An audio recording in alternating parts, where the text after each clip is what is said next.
नमस्कार, डॉक्टर किरण वाकडे यांच्या मार्गदर्शनाखाली मी प्रतीक्षा भन्साळी आज तुम्हाला पेरिअॅनल लॅसरेशन्स बद्दल सांगणार आहे. तर आपण वल्वा, पेरिनियम, वजाना, सर्व्हिक्स या सगळ्या ऑर्गन्सचे इंजुरीज कशा होतात त्यातले मेन पॉइंट्स पाहणार आहोत.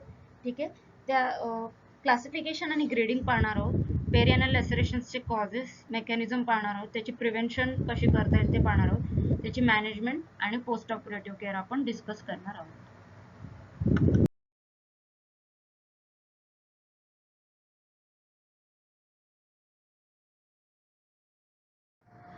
तर मॅटर्नल इंजुरीज चाइल्ड बर्थ नंतर ठीक आहे, त्यामुळे खूप मॉर्बिडिटीज होऊ शकते, पोस्टमॉर्टम हेमरेज होऊ शकतं आणि डेथ होऊ शकते एक्सेसिव्ह ब्लिडिंगमुळे. त्यामुळे त्याचं प्रिव्हेन्शन खूप महत्त्वाचं आहे. तर म्हणून मी लिहिलं की maternal injuries following child birth process are quite common and contribute significantly to the maternal morbidity and even to death. ठीक आहे, तर मग त्याचं अर्ली डिटेक्शन, प्रॉम्प्ट आणि इफेक्टिव्ह मॅनेजमेंट, ठीक आहे, ते मॉर्बिडिटी तर कमी करण्यास मदत करेलच, पण फ्युचर लाईफ मध्ये सुद्धा जे काही गायनेकोलॉजिकल प्रॉब्लेम्स वगैरे तयार होऊ शकतात ते पण प्रिव्हेंट होईल. तर आता वल्वाच्या इंजुरीज पाहूयात आपण पहिले. तर वल्वा म्हणजे काय? It is the outer part of the female genitals. तर आतमध्ये female genital structures, reproductive organs कोणते? फॅलोपियन ट्यूब, ओव्हरी, युटरस, सर्व्हिक्स, ठीक आहे. तर वजायना, तर जे बाहेरून आपल्याला दिसतं तर ते सुद्धा वल्वा आहे. तर यामध्ये कोणते कोणते पार्ट्स येतात तर ते मी लिहिलेलं सुद्धा आहे. Vulva includes opening of the vagina, sometimes called the vestibule, labia majora, outer lips, labia minora, inner lips and the clitoris. And around the opening of the vagina there are two sets of folds. तर मी ते दाखवलेलं आहे बघा. हे mons pubis, clitoris, labia majora बाहेरचं, ठीक आहे, लेबिया मायनोरा युरेथ्रल ओपनिंग वरती आणि खाली वजायनल ओपनिंग आणि हे एनस. तर lacerations of the vulval skin posteriorly and the paraurethral म्हणजे युरेथ्राच्या अराउंडची एरिया, ठीक आहे, on the inner aspect of the labia minora are the common sites. ठीक आहे, तर वल्वामध्ये हे ठिकाण टिअर होण्याची खूप शक्यता असते. ठीक आहे, पॅरायुरेथ्रल एरिया आणि वल्वल स्किन, ठीक आहे, पोस्टेरियर वल्वल स्किन आणि लेबिया मायनोरा. ठीक आहे, तर paraurethral skin may be associated with brisk haemorrhage, तिकडे ब्लिडिंग हेमरेज होऊ शकतं आणि म्हणून जे रिपेअर करताना आपण इंटरप्टेड कॅटगट सुचर वापरतो, नॉट कंटिन्युअस, इंटरप्टेड. आणि कॅटगट सुचर्स, कारण कॅटगट काय आहे की नॅचरल ऍब्झॉर्बेबल सुचर मटेरियल आहे जे की शिपच्या म्युकोसा पासून आपण घेतो. ठीक आहे, so you repair it preferably after the introduction of the rubber catheter into the bladder to prevent the injury of the urethra. तर बाकी ऑर्गन्सला इंजुरी होऊ नये म्हणून आपण सगळी काळजी तर ऑब्व्हियसली घेतो.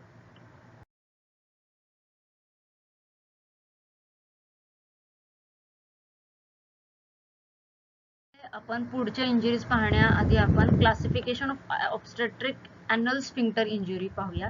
ठीक आहे, अकॉर्डिंग टू RCOG 2007 क्लासिफिकेशन. तर first degree, second degree, third आणि फोर्थ डिग्री. तर फर्स्ट डिग्री इंजुरी म्हणजे काय? फक्त पेरिनियल स्किनला इंजुरी होणे. सेकंड डिग्री म्हणजे पेरिनियल बॉडी मसल्स इन्व्हॉल्व होते along with skin but not the anal sphincter. Third degree म्हणजे injury to perineum involving Anal sphincter complex both external आणि internal. म्हणजे पहिल्यामध्ये फक्त स्किन इन्व्हॉल्व मध्ये होते, सेकंड मध्ये मसल्स इन्व्हॉल्व होतात पण अनल स्फिंक्टर इन्व्हॉल्व होत नाही, आणि थर्ड डिग्री मध्ये skin muscles along with the both the sphincters external आणि इंटरनल इन्व्हॉल्व असतात. आता थर्ड डिग्री मध्ये पण 3A 3B 3C. 3A म्हणजे एक्सटर्नल अॅनल स्फिंक्टरची लेस दॅन 50% इंजुरी होणे, म्हणजे टिअरिंग किंवा it gets torn, the thickness gets torn less than 50%. ठीक आहे, त्यानंतर more than 50% of the external anal sphincter 3B आणि both external and internal anal sphincter third degree tear. आणि fourth degree म्हणजे काय? तर एक्सटर्नल आणि इंटरनल अॅनल स्फिंक्टर कॉम्प्लेक्स बरोबरच अॅनल एपिथिलियम सुद्धा इंजर होते. तर पहिले फक्त पेरिनियल स्किन, पण इथे फोर्थ डिग्री मध्ये अॅनल एपिथिलियम सुद्धा इंजर होते along with the sphincters and muscles. तर थर्ड डिग्री टिअर खूप महत्वाचा असतो. ठीक आहे, बऱ्याच ठिकाणी हे नमूद केलेलं आहे. तर थर्ड डिग्री टिअर म्हणजे काय? तर त्याचे काय रिस्क फॅक्टर्स आहेत थर्ड डिग्री टिअर होण्याचे? तर बिग बेबी, असं बेबी ज्याचं वजन more than equal to 3 kg असेल, नल्ली पॅरिटी, ठीक आहे, त्यानंतर outlet contraction with narrow pubic arch म्हणजे स्ट्रक्चरलच प्रॉब्लेम आहे. ठीक आहे, शोल्डर डिस्ट्रोशिया म्हणजे बाहेर येताना बाळाचं शोल्डर अडकलेलं आहे. फोर्सेप्स डिलिव्हरी, ठीक आहे, स्कार इन द पेरिनियम जसं की पेरिनियोग्राफी किंवा एपिजिओटोमी देताना थर्ड डिग्री पेरिनियल इंजुरी होऊ शकते. फेस टू प्युबिस डिलिव्हरी, ठीक आहे, मी सांगितलंय की वर्टेक्स प्रेझेंटेशन असायला हवं, ठीक आहे, जिथे बेबीचं वर्टेक्स दिसलं पाहिजे, नॉट फेस. तर जर का फेस दिसत असेल तर मग थर्ड डिग्री पेरिनियल इंजुरी होण्याचे खूप चान्सेस असतात. आणि मिडलाईन एपिजिओटोमी, ठीक आहे, मिडलाईन एपिजिओटोमी तर ऑलरेडी एनस किंवा रेक्टम पर्यंत ते एक्सटेन्शन, इन्सिजनचं एक्सटेन्शन होण्याचे खूप चान्सेस असतात, ठीक आहे. म्हणून midline episiotomy is also risk factor for third degree perineal tear. आणि प्रेसिपिटेट लेबर, तर प्रेसिपिटेट लेबर म्हणजे काय की 3 तासाच्या आत जेव्हा कॉन्ट्रॅक्शन सुरू होतात त्याच्या 3 तासाच्या आत एवढ्या भरकन फास्ट डिलिव्हरी होणे. तर नॉर्मल डिलिव्हरी एखादे म्हणजे प्रायमिक ग्रॅव्हिडा आणि मल्टी ग्रॅव्हिडामध्ये, प्रायमिक ग्रॅव्हिडामध्ये 30 तासापर्यंत एक नॉर्मल डिलिव्हरी होते, 30 तास लागतात. आणि मल्टी ग्रॅव्हिडामध्ये 15 तास लागू शकतात starting from the contraction of labour. But precipitate labour म्हणजे खूप फास्ट डिलिव्हरी होते 3 तासाच्या आत, आणि त्यामुळे खूप इंजुरी होऊ शकते आणि रप्चर आणि लॅसरेशन होऊ शकतं आजूबाजूच्या स्ट्रक्चर्सचं. त्यामुळे तिकडे थर्ड डिग्री इंजुरी जिथे पेरिनियम, एनल स्फिंक्टर्स आणि मसल्स ची इंजुरी होते हे खूप कॉमन असतं.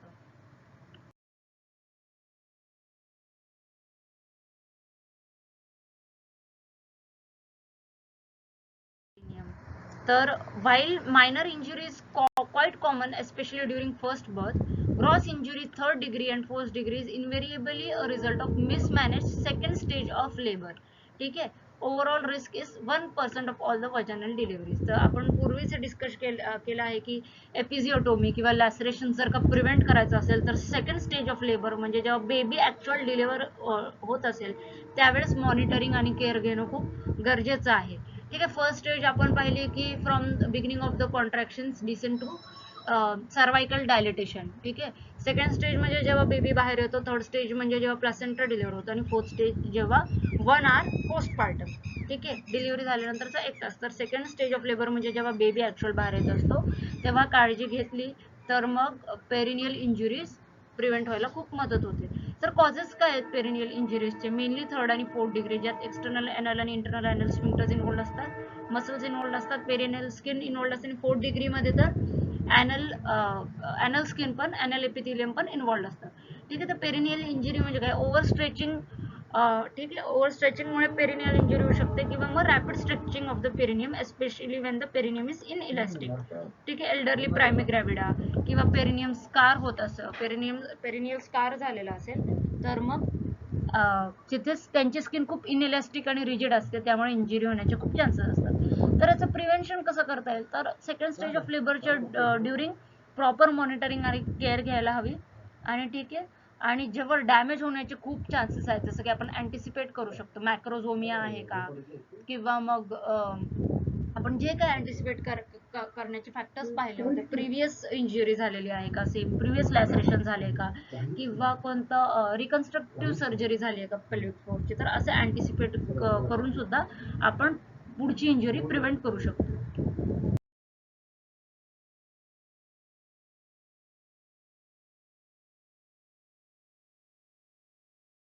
आता management of perineal lacerations. Recent tear should be repaired immediately following the delivery of the placenta. तर आपण पाहिलेलं आहे की इव्हन एपिजिओटोमी सुद्धा केली तर प्लासेंटाच्या डिलिव्हरी नंतर मग आपण रिपेअर करतो, जेणेकरून मग पुन्हा त्याचे टेअर किंवा पुन्हा लायगेचरचं स्लिपेज प्रिव्हेंट होईल आणि एक्सेस इंजुरी प्रिव्हेंट होईल, ठीक आहे. So this reduces the chance of infection and minimises the blood loss. तर याचा फायदा आपण ऑलरेडी पाहिलेला आहे एपिजिओटोमीच्या लेक्चरमध्ये की इन्फेक्शनचा चान्स रिड्यूस होईल आणि ब्लड लॉस सुद्धा रिड्यूस होईल.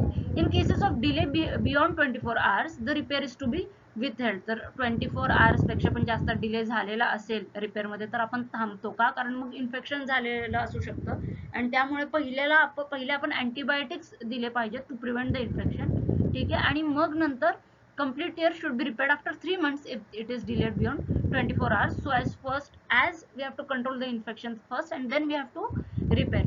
If in case of any doubt to the grade of third degree tear, it is advisable to classify the higher degree rather than the lower degree. म्हणजे आता तुम्हाला वाटत असेल की थर्ड डिग्री टेअर आहे की फोर्थ डिग्री, तर मग आपण कन्सिडर करून चालायचं की फोर्थ डिग्री टेअर असेल म्हणजे एनस एपिथिलियम सुद्धा इन्व्हॉल्व झालेला असेल, ठीक आहे.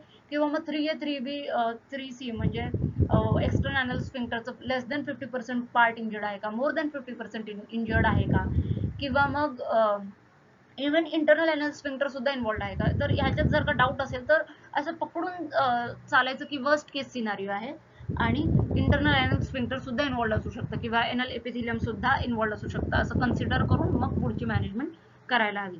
Repair of the complete perineal tear पाहूयात आता.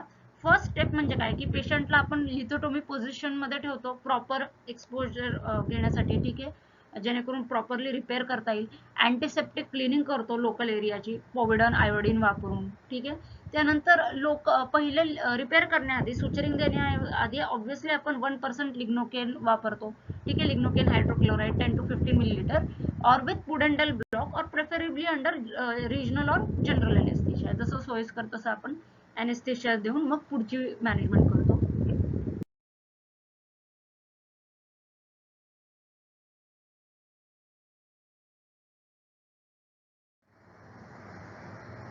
आता स्टेप 2 पाहूयात. जेव्हा आपण एनेस्थेशिया आणि क्लिनिंग करून झाल्यानंतर, ठीक आहे, स्टेप 2 काय, dissection is not required as in an old complete perineal tear, ठीक आहे. ओल्ड टिअर असेल तर त्याला डिसेक्शनची आणि पुन्हा व्यवस्थित इन्साइज करायची काही गरज नसते.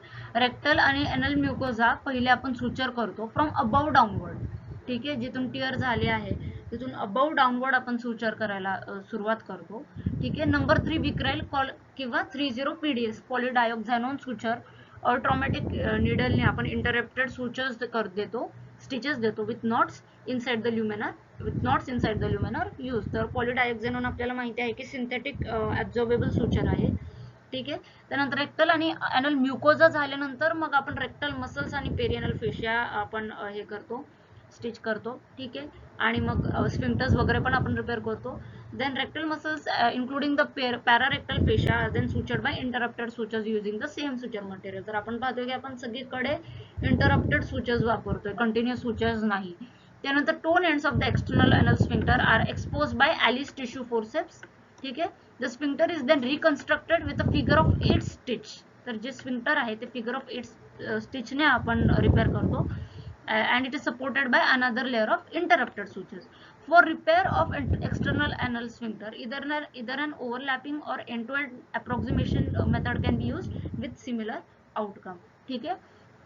तर ओव्हरलॅपिंग मेथड किंवा end to end approximation method हे दोन सुचरिंग टेक्निक्स आपण वापरू शकतो एक्सटर्नल एनल स्फिंक्टरच्या repair. Internal anal sphincter repair सुद्धा इंटरप्टेड सुचरनेच करतो आपण, ठीक आहे. आता स्टेप 3 काय आहे की पेरिनियल मसल्स आपण रिपेअर करतो बाय युजिंग इंटरप्टेड सुचर्स, ठीक आहे. तर पहिले आपले rectal muscles, rectal mucosa, external sphincter झाल्यानंतर मग आपण पेरिनियल मसल्स वगैरे सुचर करतो, ठीक आहे, युजिंग नंबर 0 पॉलीडायक्झेनॉन और डेक्झॉन और पॉलीगॅलॅक्टेन विक्रायल सुचर्स, ठीक आहे. Surgical knots are buried under the superficial muscles. त्यानंतर स्टेप 4 काय आहे, वजानल वॉल आणि पेरिनियल स्किन आपण अपोज करतो, प्रॉपरली अप्रॉक्सिमेट करतो बाय इंटरप्टेड सुचर्स, ठीक आहे. फॉर सुचर मटेरियल कोणतं वापरतो आपण, monofilament sutures such as PDS, polydioxanone or polyglactin vicryl can be used which are synthetic absorbable sutures, ठीक है. Repair of the internal anal sphincter is usually done with fine suture size such as 30 PDS and 20 Vicryl as they cause less irritation and discomfort.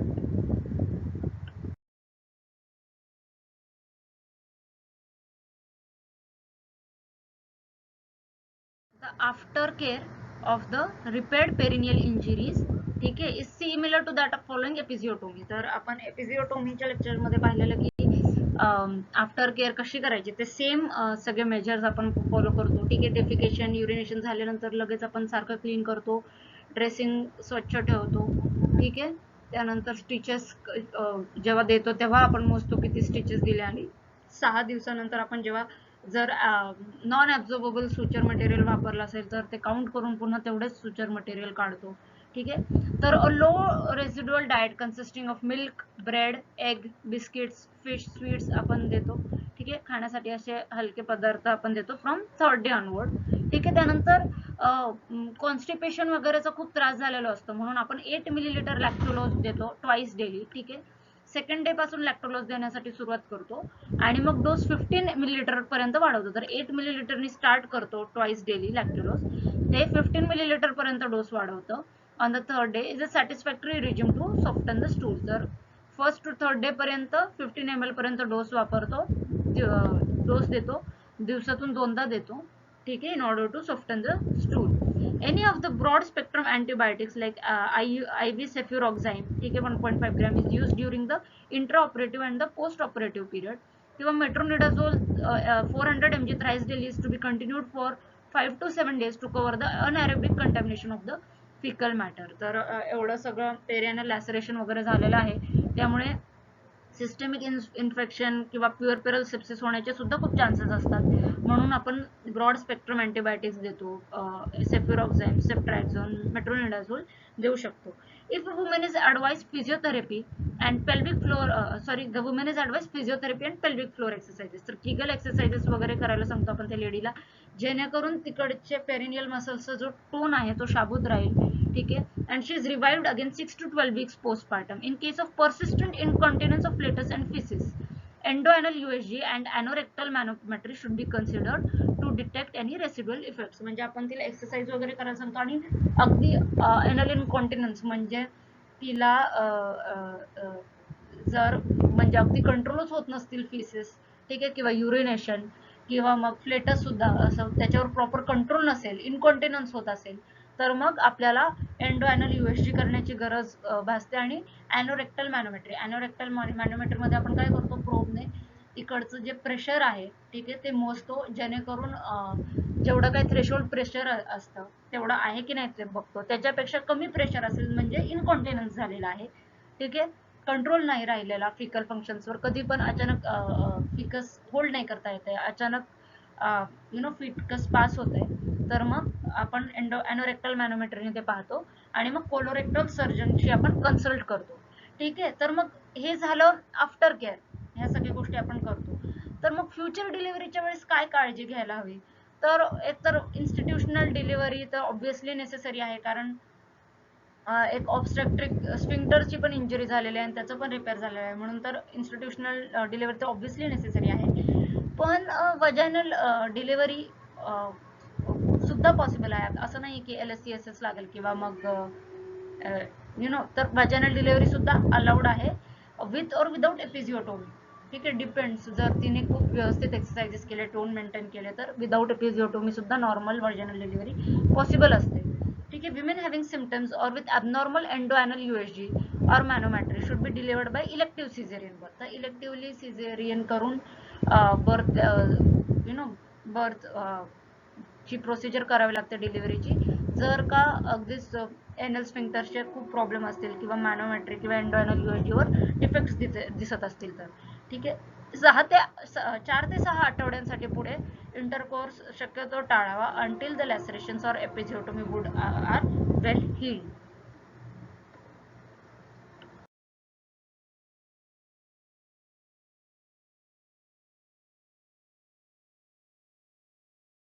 Vaginal tears आणि laceration सुद्धा खूप common असतात, ठीक आहे, obviously, ठीक आहे. इन्स्ट्रुमेंटल किंवा मॅन्युप्युलेटिव्ह delivery नंतर तेच तर मेन आहे की इव्हन इलेक्टिव्हली सुद्धा तिकडूनच बर्थ होत असतो बेबीचा, एपिजिओटोमीच्या वेळेस सुद्धा तिकडेच खूप डॅमेज होण्याचे चान्सेस असतात.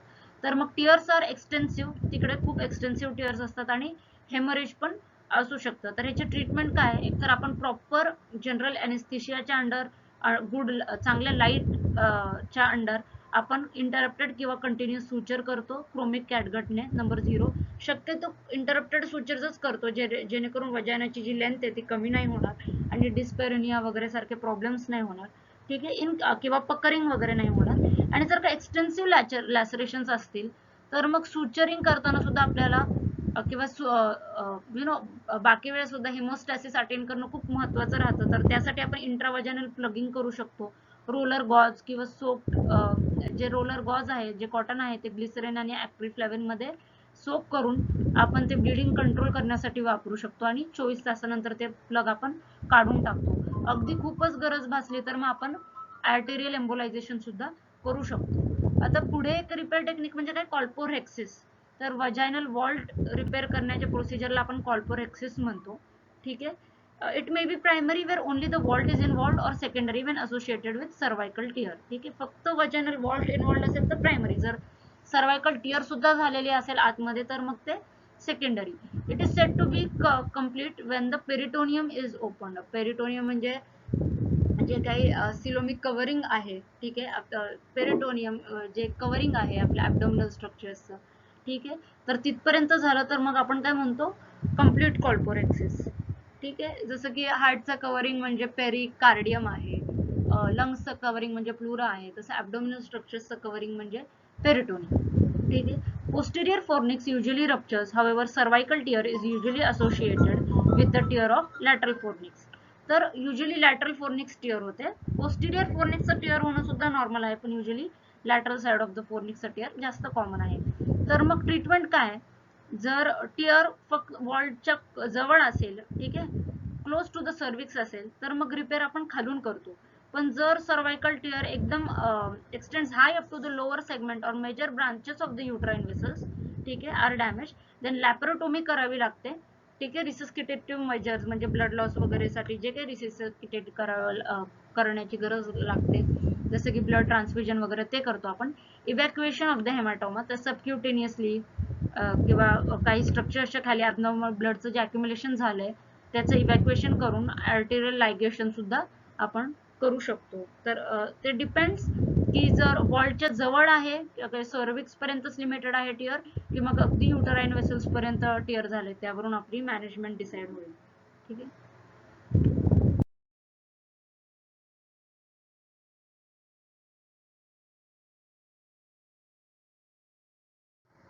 आता सर्वायकल टियर आणि सर्वायकल इंजुरीज. ठीक आहे, आपण वजायनल पाहिलं, पेरिनियल पाहिलं, पेरिएनल पाहिलं.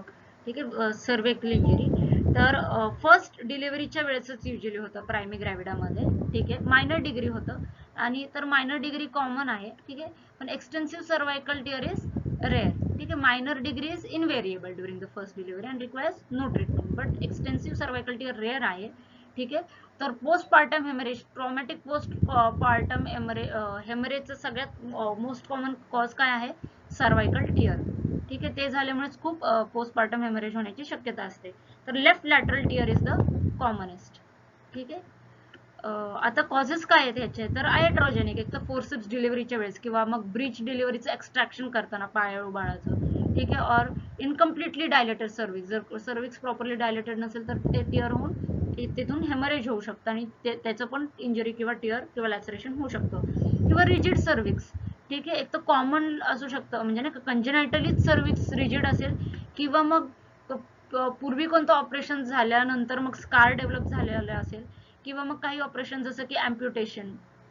ठीक आहे, सर्वायकल अँप्युटेशन वगैरे, जे की सर्वायकल प्रोलॅप्स किंवा युट्राइन प्रोलॅप्सचे पूर्वी ऑपरेशन अँप्युटेशननी त्याची मॅनेजमेंट केली जायची, किंवा कोनायझेशन, जे की सर्वायकल कॅन्सर वगैरे झाला, कार्सिनोमा सर्विक्स वगैरे, तर मग बायोप्सी घेण्यासाठी आपण एक कोनायझेशनची प्रोसिजर करतो, तर त्यामुळे सुद्धा सर्विक्स रिजिड होऊ शकतं.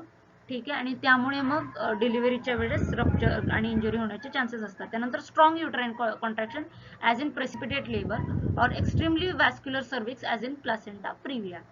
तर मग प्रेसिपिटेट लेबर मी पहिले सांगितलं की 3 तासाच्या आत कॉन्ट्रॅक्शन सुरू झाले 3 तासाच्या आत डिलिव्हरी होते, खूप फास्ट, त्याला आपण प्रेसिपिटेट लेबर म्हणतो. आणि मग तेव्हा प्रॉपर प्रोसेसनी प्रॉपरली हळूहळू डिसेंट होऊन आजूबाजूच्या स्ट्रक्चर्सला एकत्र घेऊन व्यवस्थित डिलिव्हर होतच नाही. अचानक झाल्यामुळे युट्राइन मसल्स पण तेवढे रेडी नसतात, किंवा सर्वायकल स्ट्रक्चर्स पण एवढे रेडी नसतात, आणि मग खूप जास्त टियर होतो. तर मग तसं प्रेसिपिटेट लेबरमध्ये होतं.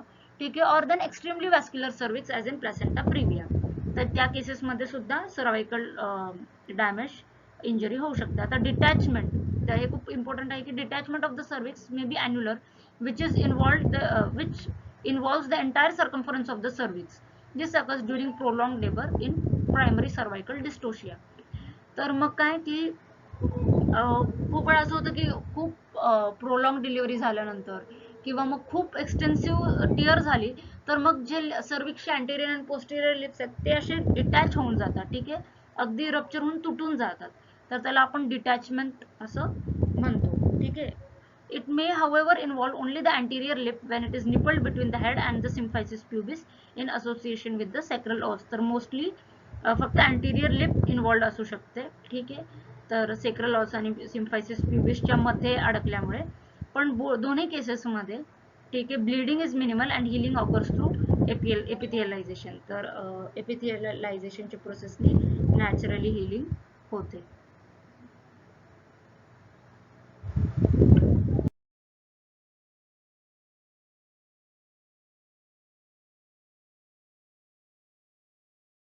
आता डायग्नोसिस कसं करता येईल ह्या टिअर्स वगैरेचं? तर एकतर एक्सेसिव्ह वजायनल ब्लिडिंग होतं, ठीक आहे, immediately following delivery in the presence of hard and contracted uterus. तर आपण काय करतो, डिलिव्हरी झाल्यानंतर युट्रसच्या वगैरे एरियाचा आपण मसाज करतो. तिकडे जर का आपल्याला कन्सिस्टन्सी हार्ड आणि कॉन्ट्रॅक्टेड जाणवली आणि खूपच एक्सेसिव्ह वजायनल ब्लिडिंग होत आहे, ठीक आहे, आफ्टर द डिलिव्हरी, ठीक आहे, नॉर्मल 500 ml पर्यंत ब्लड लॉस होणं ठीक आहे, बट अगदीच 1 लिटर वगैरे पर्यंत जर का ब्लड लॉस झाला किंवा मग मदर हेमोडायनॅमिकली अनस्टेबल झाली तर त्याला आपण पोस्टपार्टम हेमरेज म्हणतो. किंवा मग 1 to 2 युनिट्स ब्लड लागलं आपल्याला, ठीक आहे, ब्लड ट्रान्सफ्युजन थ्रू, तर मग मदर पोस्टपार्टम हेमरेज मध्ये गेली असं आपण म्हणतो. तर मग जर कॉन्ट्रॅक्टेड हार्ड युट्रस जाणवत असेल आणि खूप एक्सेसिव्ह ब्लिडिंग होत असेल तर मग that raises the suspicion of traumatic bleeding. ठीक आहे, तर मग आपण काय करतो, तर exploration of the utero vaginal canal under good light. ठीक आहे, त्यासाठी सगळ्यात पहिली गोष्ट काय की प्रॉपरली इन्स्पेक्ट करायचं अंडर गुड लाईट. ठीक आहे, ते डायग्नोसिस पण कन्फर्म करायला हेल्प करतं आणि आपल्याला टिअरचं पण एक्सटेंट कळतं की किती इंजुरी झाली, किती टिअर झाले, आणि ग्रॉस आयडिया घेऊन आपल्याला मग मॅनेजमेंटकडे प्रोसीड करता येतं. तर या टिअरचे डेंजर्स काय आहेत, अर्ली डेंजर्स काय आहेत आणि लेट डेंजर्स काय आहेत. अर्ली डेंजर्स काय की डीप सर्वायकल टिअर्स होऊ शकतात, त्यामुळे मेजर वेसल्स अफेक्ट होऊ शकतात, त्यामुळे पोस्टपार्टम हेमरेज होऊ शकतं. त्यानंतर ब्रॉड लिगामेंट हिमाटोमा होऊ शकतो. ठीक आहे, ब्रॉड लिगामेंट ऑफ द युट्रसच्या अंडर ॲबनॉर्मल ब्लडचं अक्युमुलेशन होऊ शकतं. पेल्विक सेल्युलायटिस इन्फेक्शन होऊ शकतं. ठीक आहे, थ्रोम्बोफ्लेबायटिस होऊ शकतं. ठीक आहे, की ब्लड वेसल्स मध्ये ॲबनॉर्मल ऑब्स्ट्रक्शन, त्याला आपण थ्रोम्बोफ्लेबायटिस म्हणतो. ठीक आहे, लेट कॉम्प्लिकेशन्स काय आहेत की ectropion, cervical incompetence with mid trimester abortion. ठीक आहे, तर सर्वायकल आपण पाहिलं की cervical initially cervical dystocia is a risk factor. की डिस्टोशिया म्हणजे काय की सर्वायकल डायलिटेशनच होत नाही किती ट्राय केलं तरी. तर मग लेट कॉम्प्लिकेशन डेंजर्स काय की सर्वायकल इनकॉम्पिटन्स होऊ शकतं आणि मग मिड ट्रायमिस्टर अबॉर्शन सुद्धा होऊ शकतो. ठीक आहे, because of cervical incompetence is the most common cause of mid trimester abortion. त्यानंतर आपण ट्रीटमेंटकडे वळूया. तर ट्रीटमेंटमध्ये काय, only deep cervical tear associated with bleeding should be repaired soon after the delivery of the placenta. ठीक आहे, जर डीप सर्वायकल टिअर पर्यंतच आपण प्लॅसेंटल डिलिव्हरी झाल्यानंतर मग त्वरित आपण रिपेअर करायला हवं.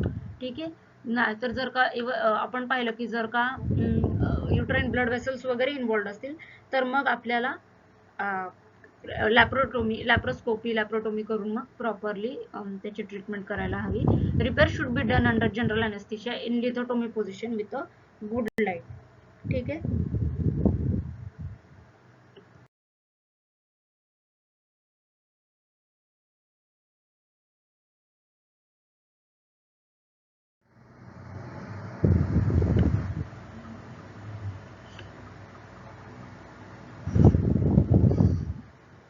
आता ट्रीटमेंटसाठीचे पुढचे प्री रिक्विजिट्स काय आहेत, तर आपल्याला सिम्स पोस्टेरियर वजायनल स्पेक्युलम लागू शकतं प्रॉपरली रिट्रॅक्ट करायला.